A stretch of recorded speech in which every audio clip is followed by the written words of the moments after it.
कि मनरेगा जो स्कीम है वो आपको याद होगा कि जब 2015 में जब 14 में सरकार बनी भाजपा की, तो 15 में प्रधानमंत्री जी ने कहा था कि ये कांग्रेस की विफलताओं का जीता जाता सबूत है। तो तभी से ये स्पष्ट हो गया था कि इस स्कीम से भारतीय जनता पार्टी थोड़ी सी अनकंफर्टेबल थी। भारतीय जनता पार्टी इस मनरेगा की योजना को लेकर उनके दिल के अंदर उनके कहीं ना कहीं को राजनीतिक द्वेष की दृष्टि से स्कीम को देख रही थी कि ये पूर्ववर्ती कांग्रेस सरकार की एक ऐसी योजना है जिस योजना को विश्व स्तर पर एक बहुत बड़ी रिकग्निशन मिली। सारे बड़ी बड़ी दुनिया की एजेंसीज ने कहा कि ये ऐसी योजनाएं, और बाकी कई देशों ने इस योजना से प्रेरणा लेते हुए अपनी अपनी तरीके की इस तरह की योजनाएं बनाई थी। तब से लेकर लगातार इसके बजट को कम किया जा रहा था, और अब ये निर्णायक चोट, ये केवल नाम बदलने तक सीमित नहीं है। जो पहली बात, नाम पे मैं आता हूं, ये बात बार बार साबित होती है कि भारतीय जनता पार्टी की सरकार काम में नहीं नाम में विश्वास रखती है। काम की राजनीति नहीं, नाम की राजनीति में विश्वास करती है, और ये सबसे बड़ा इस बात का उदाहरण है।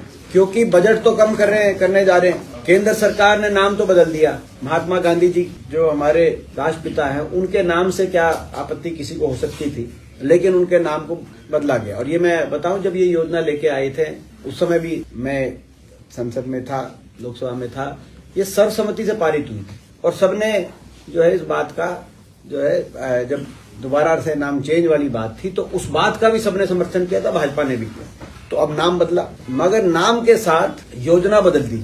और योजना कैसे बदली, इसके 3-4 मुख्य बिंदु हैं। पहली बात तो ये है कि पहले ये योजना डिमांड ड्रिवन थी। सबसे बड़ी बात है डिमांड ड्रिवन, मतलब कोई लिमिट नहीं थी, जितना भी हो सकता था उतना केंद्र को बजट प्रोवाइड करना ही था। जितने भी वर्कर्स मनरेगा के अंदर काम अपना मांगे, उस कामों के डिमांड के आधार पर, और ग्राम पंचायत उसको इन्वॉल्व रहती थी, जितने मनरेगा के मजदूर के हिसाब से काम मांगा जाए उतने उसके अनुसार केंद्र को बजट प्रोवाइड करना होता। अब पहले से ही एक कैप लगा दी जाएगी, या स्टेट को अलग अलग दिल्ली में बैठे जो ब्यूरोक्रेट्स है, अफसर है, वो फैसला कर देंगे भाई इतना ही बजट हो सकता है। दूसरी बात, जो राइट्स थे, अधिकार घोषित हुआ था, आपने देखा होगा, सबसे बड़ी बात थी कि भी राइट्स है। राइट का क्या मतलब था कि भाई अगर कोई मांगेगा तो उसको काम तो देना ही पड़ेगा। यदि नहीं दोगे तो 15 दिन तक, अगर 100 दिन का काम नहीं मिले किसी मजदूर को, तो 15 दिन के बाद उसको कंपनसेशन दी जाएगी। ये इसमें प्रावधान था। ये प्रावधान भी पहले से ही इसका कमजोर कर दिया गया था। हरियाणा में तो 2019 के बाद ये प्रावधान के हिसाब से किसी को भी कंपनसेशन नहीं मिला 2019 के बाद, तो पहले ही कम कर दिया गया था। अब ये अधिकार बचेगा ही नहीं इसके बाद, क्योंकि अधिकार वाली बात नहीं है, अब तो ग्रांट वाली बात है कि सेंटर से अपना ये योजना किस तरीके से उसका आवंटन किया जाएगा स्टेट्स को, और उतने ही आवंटन के अनुसार।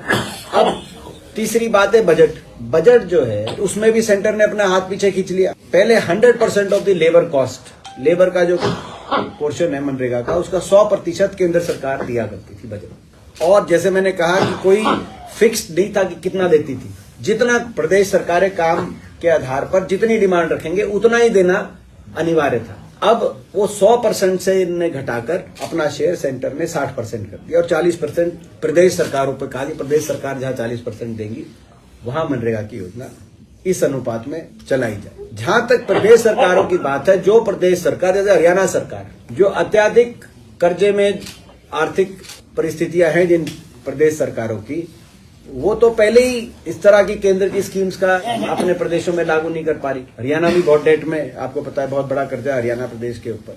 तो एक तरीके से ये योजना को समाप्त करने की तरफ कदम बढ़ा दिए। मैं हरियाणा का उदाहरण इसमें देता हूं अपनी, कि हरियाणा में पहले क्या हो रहा था। हरियाणा में धीरे धीरे इस योजना का किस तरह से कटौती की जा रही थी, क्योंकि अब तो बड़ी बड़ी प्रेस कॉन्फ्रेंस कर रहे हैं बीजेपी वाले, वो भी कर रहे हैं हर डिस्ट्रिक्ट में, मैंने सुना है। हरियाणा प्रदेश में हमारे एक सांसद वरुण मुलाना जी ने प्रश्न पूछा इसी शीतकालीन सत्र में मनरेगा को लेकर, और मनरेगा के उसके प्रश्न में जवाब आया कि हरियाणा में 8 लाख मजदूरों ने 100 दिन का काम मांगा, 8 लाख, और उनमें से मात्र 2100 मजदूरों को 100 दिन का काम 2024 में मिला।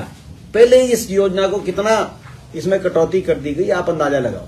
और अब और ज्यादा इसको मैं अपना हाथ पीछे खींचते हुए, आर्थिक सहायता जो केंद्र से मिलनी चाहिए उससे और ज्यादा हाथ पीछे खींचते हुए, प्रदेशों पे बोझ डालते हुए, अधिकार जो राइट्स दिए गए थे उस अधिकारों को एक तरीके से डाइल्यूट करते हुए इस योजना को काफी हद तक कमजोर करने की तरफ कदम बढ़ाया है और नाम बदल दिया। तो ये कांग्रेस पार्टी इसका विरोध करती है।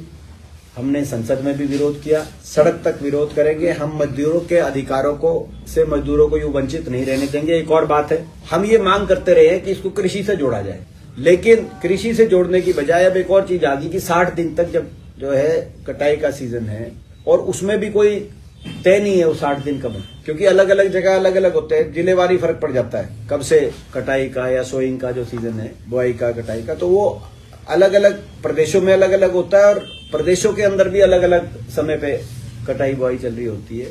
तो वो उसका कोई इन्होंने फिक्स नहीं किया, लेकिन उसमें मनरेगा को स्कीम को डिसकंटिन्यू करेंगे, ये भी एक नई बात आई।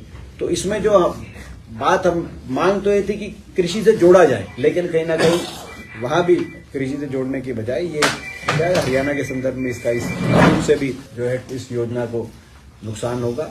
तो हम इसका विरोध करते हैं और ये जो सारा जो आज देश का मजदूर सच जान चुका है, देश के मजदूर के साथ हम खड़े हैं और इस योजना को यूं समाप्त नहीं होने देंगे।